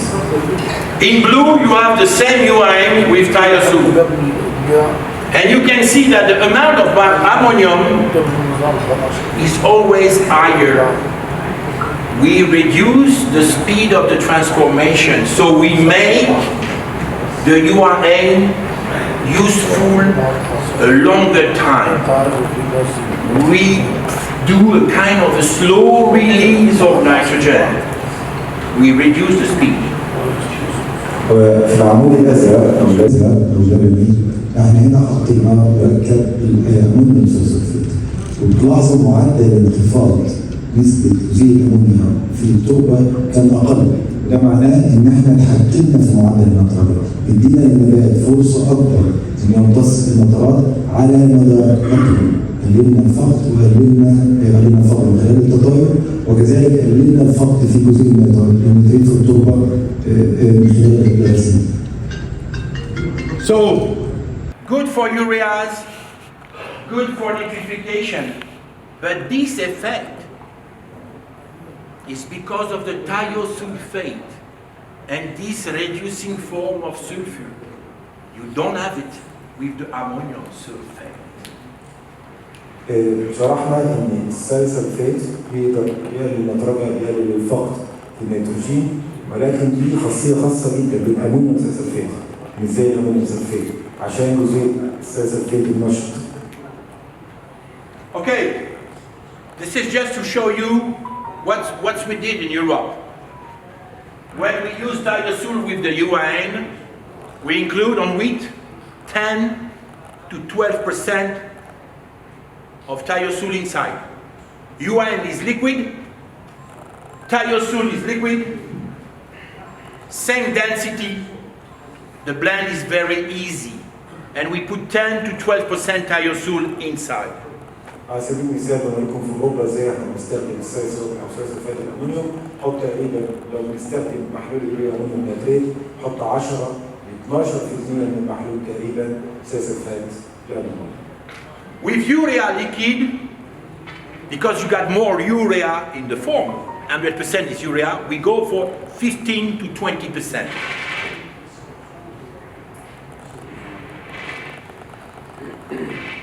This is a trap. Be very attentive at this trap. On my left side, you got the urine plus ammonium sulfate, 190 units of nitrogen on the left side. This is a trial on winter wheat, on Bergamo variety. And we got good yield, 8.7 tons of wheat, with ammonium sulfate inside. على سبيل المثال دي تجربه مهمه جدا في فرنسا في 2018. حطينا 190 وحده نيتروجين للهكتار، مصدر النيتروجين فيهم كان سلفات الامونيوم واليوريا امونيوم نيتريت، وحصلنا على نتيجه 8.7 تقريبا طن في الهكتار. انا الحمد لله تعتبر نتيجه جيده. Just on the side, there is the same, but with thiosul. Same amount of nitrogen, same amount of sulfur. Thiosul. And you can see, we almost get 0.8 ton extra yield. التجربة الثانية حطينا برضه 190 وحدة نيتروجين، بس مصدرهم كان من يوريا امونيوم نتريت زائد السلسل او سلفات الامونيوم، وقدرنا نحصل على زيادة في الانتاج تقريبا 0.8 او طن في الهكتار. Do that come from the sulfur? Can be. But indeed, I reduce my loss of nitrogen. So I get more nitrogen for my wheat. Less loss, more for my wheat. هل ممكن ده جه بسبب جزيء السلفيت؟ احتمال، لكن ما تنساش انا برضه بالاضافه ان انا اديت كبريت نشط، انا كمان قدرت اقلل معدل النترجه ومعدل خساره النيتروجين، وخليت النبات يستفاد تقريبا بالنسبه الاكثر من وحدات النيتروجين المطلقه. On that place, this year, to do the same yield, to do the same yield with ammonium sulfate inside the UIN, I have to jump to 270 units of nitrogen. To do the same yield, I have to jump to 270.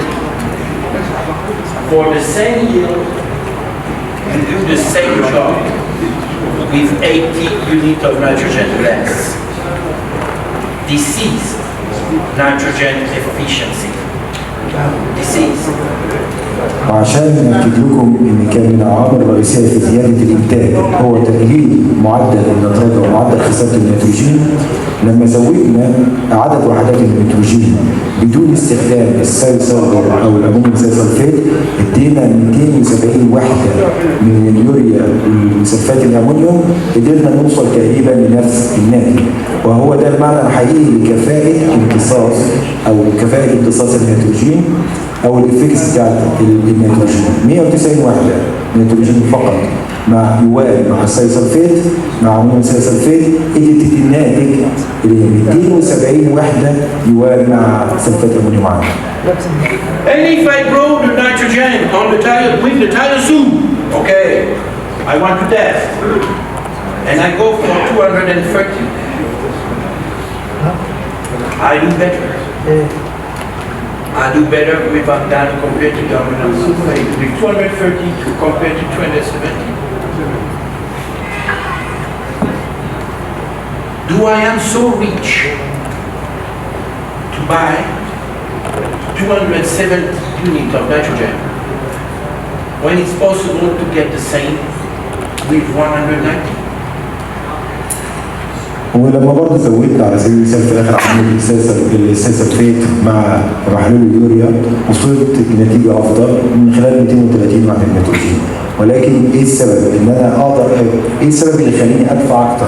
اشتري نيتروجين اكتر، اشتري يوريا اكتر، اشتري 270 وحده، في حين ان انا تقريبا ممكن احصل على نفس الناتج ب 190 وحده نيتروجين فقط من خلال اليوريا مع سلفيت الامونيوم.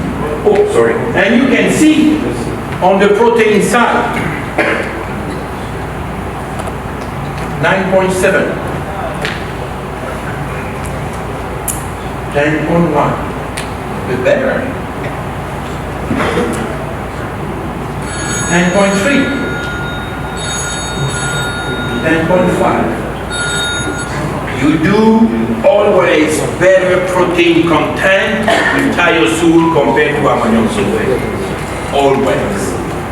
نقدر نبص كمان مش مجرد بس زياده الانتاجيه في خواص الحبه نفسها، او منذ اوقات الحبوب بيحصل لها ضمور شويه عندنا. نسبه البروتين كانت اعلى بكتير جدا عند استخدام السلفيت. على سبيل المثال وصل البروتين فوق ال10، باستخدام سلفات الامونيوم العادي كان 9.5 تقريبا.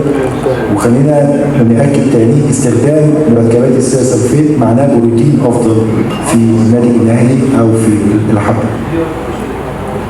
We are close to the end, but you have seen that with KTS, with CATS, and now with thiosul, it's a kind of agriculture, it's a kind of agronomy to do more with less.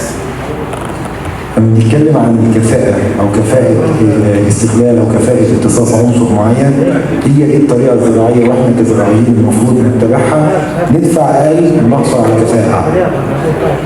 And for the French farmers, sorry, on my trial, they are not using fertigation. So we will have to work with Ibrahim also, because I know that you are using fertigation on wheat. So we will adapt. But just to figure out that this nitrification property is really important, because in my country, usually with UIN, urea, they apply UIN, urea 4 times during the crop cycle. 4 times. على سبيل المثال احنا بالنسبه لنا الموضوع ده كمان في اوروبا مهم جدا. على سبيل المثال في بلد فرنسا احنا بنستخدم 4 تطبيقات للنيتروجين خلال الموسم. 4 times because I am afraid of the leaching, and I want to split my nitrogen I'm afraid of bleach. 4 مرات لقينا خايف من موضوع الغسيل او من موضوع فقدان النيتروجين، وعشان كده انا بطبق على 4 مرات. With thiazole inside, I delay. So my nitrogen stay more longer time. So no need for the fourth and the third. I just do 2 applications with 20% less nitrogen in 2 shots compared to full nitrogen 4 shots. مع استخدام مركب السلفات او سلفات الاميني انا مش محتاج اطبق 4 مرات نيتروجين، انا فقط بطبق مرتين بنسبه نيتروجين اقل 20%. مع السلفات قلل لي معدل النيتروجين، خلى النيتروجين او النيتريت متاحه للنبات بمعدل معقول او معدل موزون يخلي النبات يقدر يمتص جزيء النيتريت اللي طالع، وبالتالي قلل لي معدل الفقدان. وانا كمزارع وفرت عدد مرات التطبيق، وفرت 20% من النيتروجين المستخدم. And it's very important because if you do thiazole on this one, you will delay the nitrogen after the war.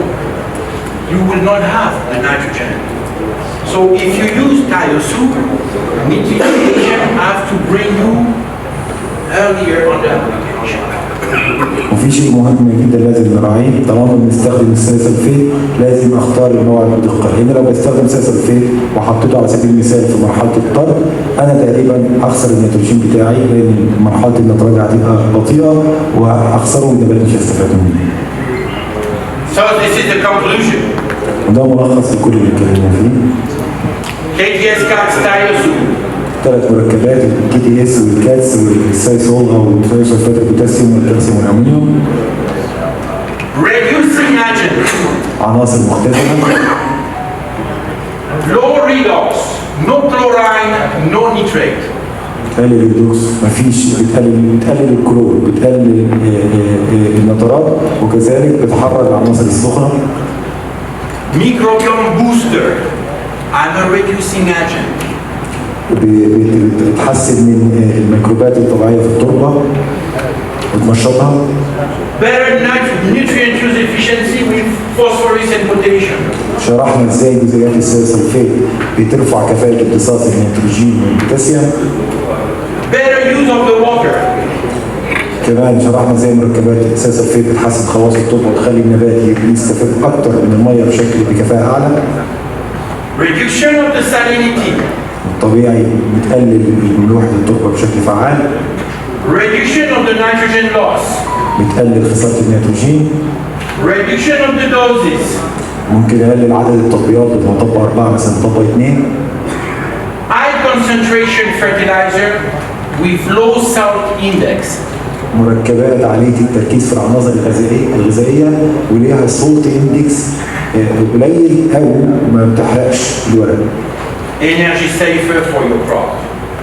بتوفر طاقه، يعني زي ما شرحنا تقدر تكون بروتينات من تفاعل واحد بدل 4 إلى 5 تفاعلات.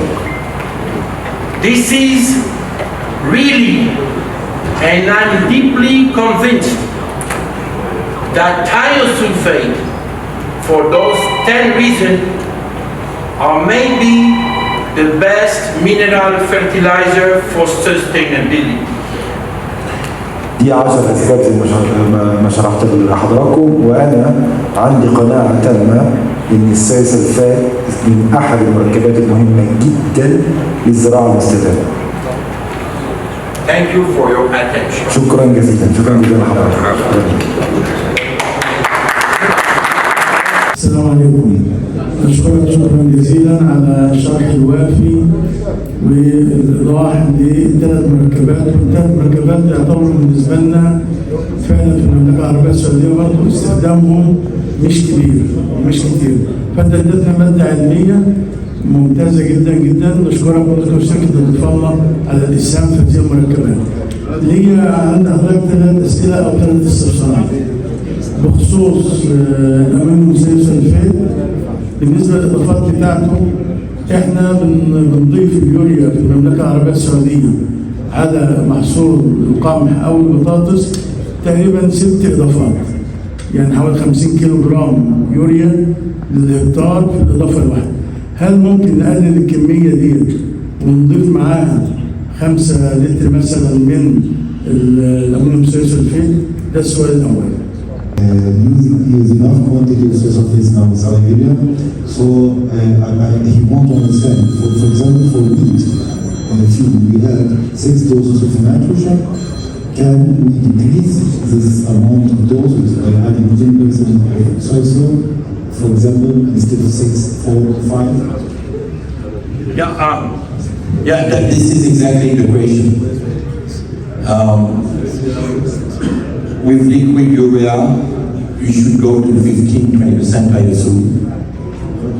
And if you have a program, for example, with 6 applications,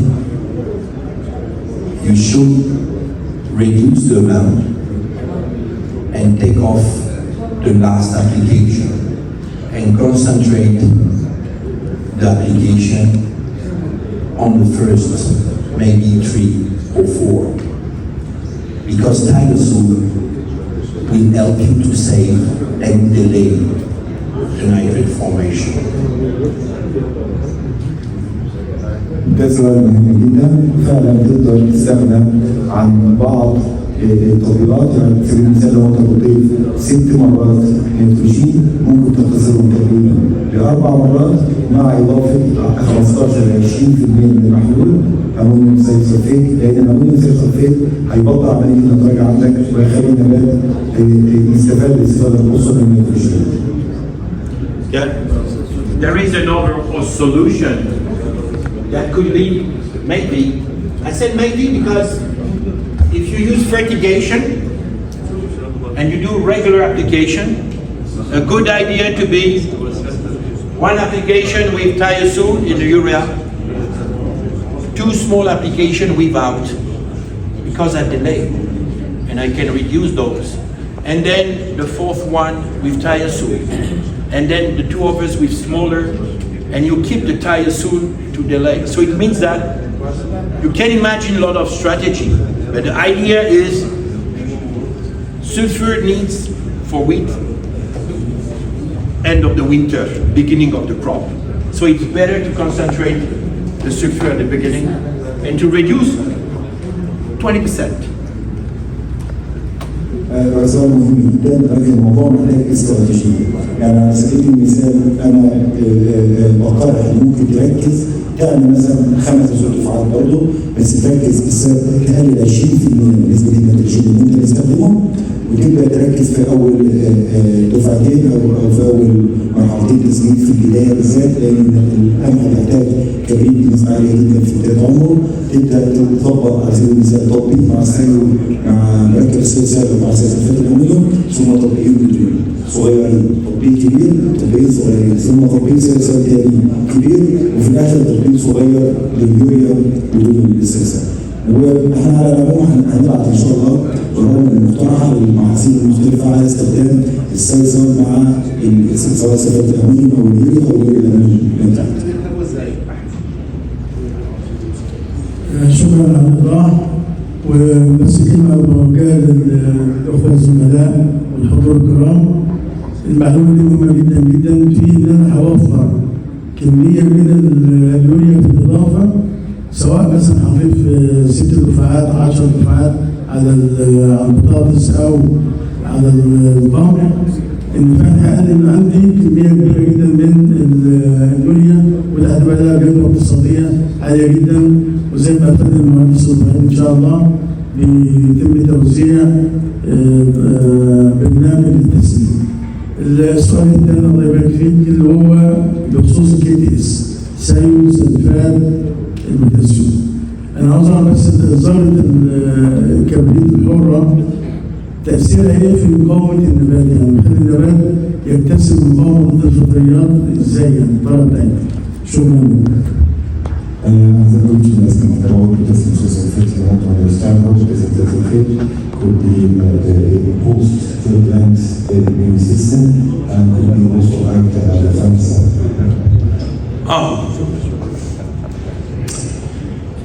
As a starter, You could use the KTS on different way. Side to the road, injection, localized. You got the seat, you got the line, 5 centimeters side, 5 centimeters below the line, and you inject. This is liquid. So there is good equipment to inject. And you are just below. For potato, we usually apply 10 to 40 liters localized. I don't have localized. You can spray localized, and then after you put the potato and the heel, and it works perfectly well. You just want to understand the mechanism. The mechanism. The mechanism. Oh. The defense. Sorry.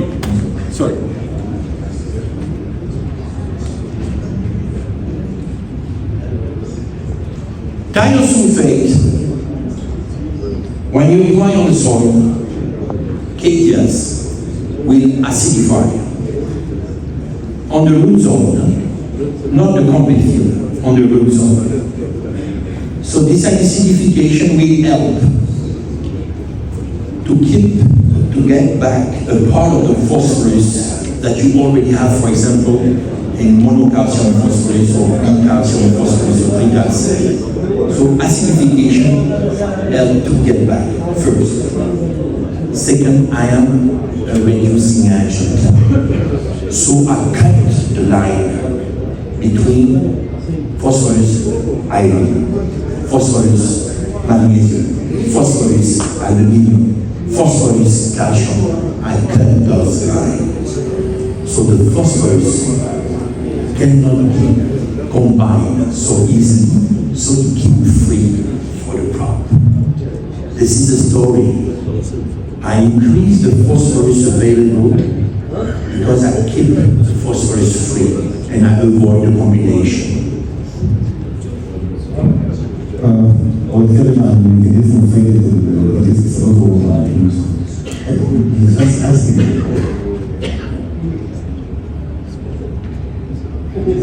The fungicide also. Okay. This is sulfur. This is thiosulfate.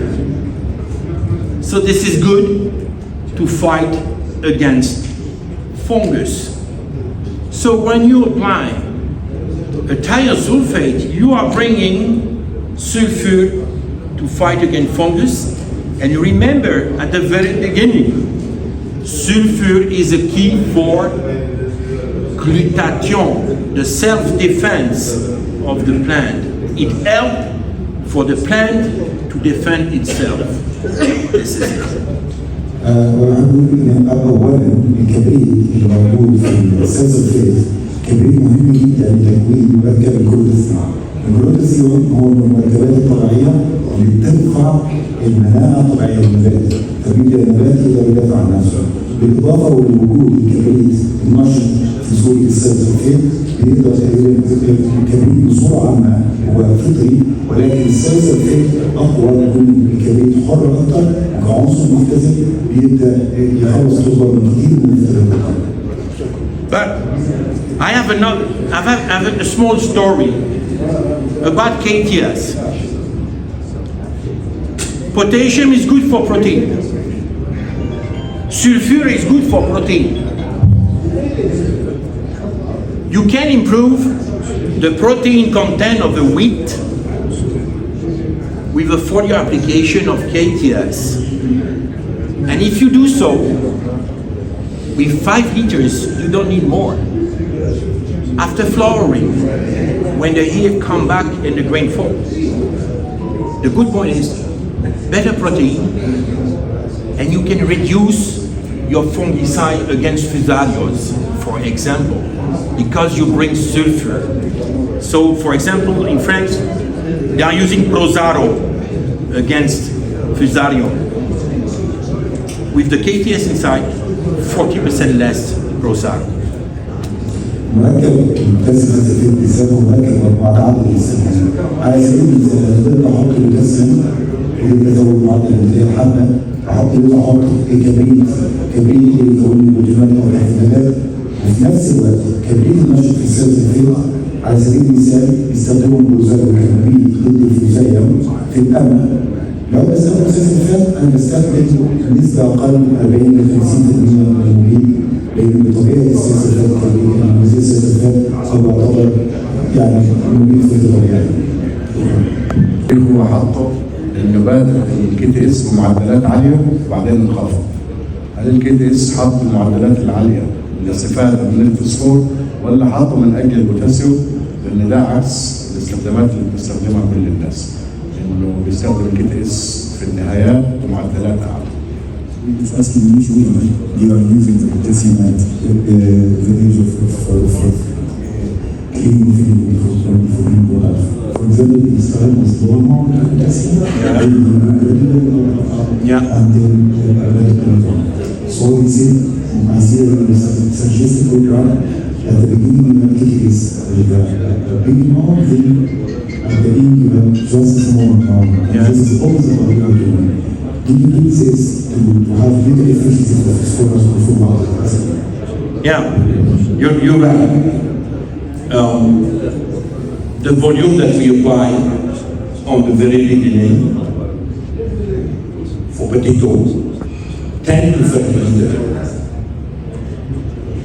Then after to grow, we do 550, but you will repeat. Starter is only one application. During the growing season, you can make it every week. So the doses seems to be lower, but you multiply the number of doses. So indeed,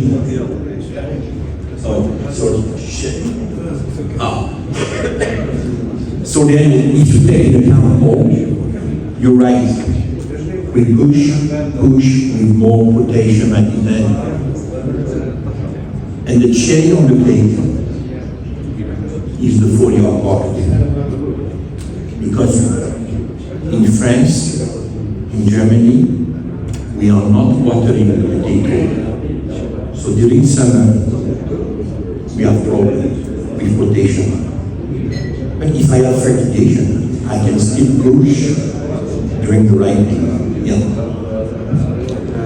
انت عندك حق، بس انا طبيعي الانسان اللي بتتبعوه انتوا تمشوا تنزل تدريجيا من تحت لفوق لغايه مرحله تكوين النبات الجديد. لكن انا لما حطيت كميه كبيره في البدايه انا كنت حاطط الستارتر او كباب عشان يحسن لي خلاص التربه زي ما بنقول يرفع امتصاص الفوسفور، يخلي العيون المغلظه في الناس تتفتح افضل ويجيب عدد سخن. انا حطيته كباب فقط، ولكن انا كنت بقول مثلا على سبيل المثال خلال الموسم من 5 ل 15، نعم خلال الموسم من 5 ل 15 دي محتاج، ولكن ممكن تتكرر مره واثنين وثلاثه. لكن انا بتكلم ده المعدل بس، لكن المحتاج ممكن تتكرر مره واثنين وثلاثه. 5 to 10 every week. 10 to 50. And 10 to 50 every week. So you see, we do exactly what you said. يقول لك لو شفت البرنامج احنا بس كبادئ حطينا من 10 ل 50 لتر مره واحده بس، لكن خلال الموسم انا اسبوعيا بحط من 5 ل 10 لتر، وفي الاخر خالص في مرحله استفاده الدرجات زودت النسبه وحطيت اسبوعيا 10 ل 15 لتر. يعني انا مش زي ما انت بتقول، بس احنا حطينا دفعه في البدايه فقط كبادئ بنسبه كبيره. هي دي النقطه عشان الناس تفهمها، عشان هو حط معدل عالي في بدايه كنت عايز بس يوضح. شكرا جزيلا. عندي ملوحه للكليه 1000 مثلا او 1200، انا هستخدم كامل تربه معنا محلول. انا عشان اخد متوسط ملوحه صح اشوف التربه كام والماء كام، او هاخد محلول من التربه بس. هاخد خليني تربه ليس تربه مرويه او تربه صغيره يعني. لو عندي الملوحه 2000 انا هستخدم كام؟ معدلات كام؟ بينهم كام؟ عشان اوصل لمعدل فورد مثلا او معدل يقدر كميه صوديوم يساعد على امتصاص الاعراض الموجوده.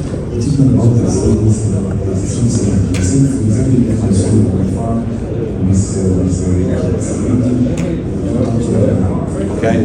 Just one song. How many literature and how many applications do you have such a good application of consensus in the community to use this stability to situation in that That's a really good question. Thank you. On this reduction of salinity, okay, high sodium, I want to reduce. I put cuts. If you do so, remember, sodium and chloride will stay in the solution. To reduce the salinity, you have to wash it out. You need water to clean it.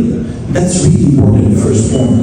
Mean that if I want to reduce my salinity, I need clean water, to be rain or good water watering. Use watering. If you do so, the only limit that you have is your soil by itself. So we have a small room where we use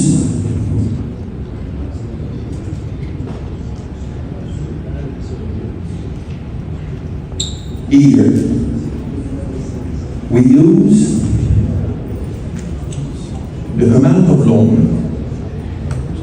the amount of clay, and the amount of sand to determine this IB, index patterns. And this IB will determine how many cuts you can apply. So it's easy with your soil analysis to determine how many liters I can apply. In some cases, right now, today, there is farmer using 50 liters over 250.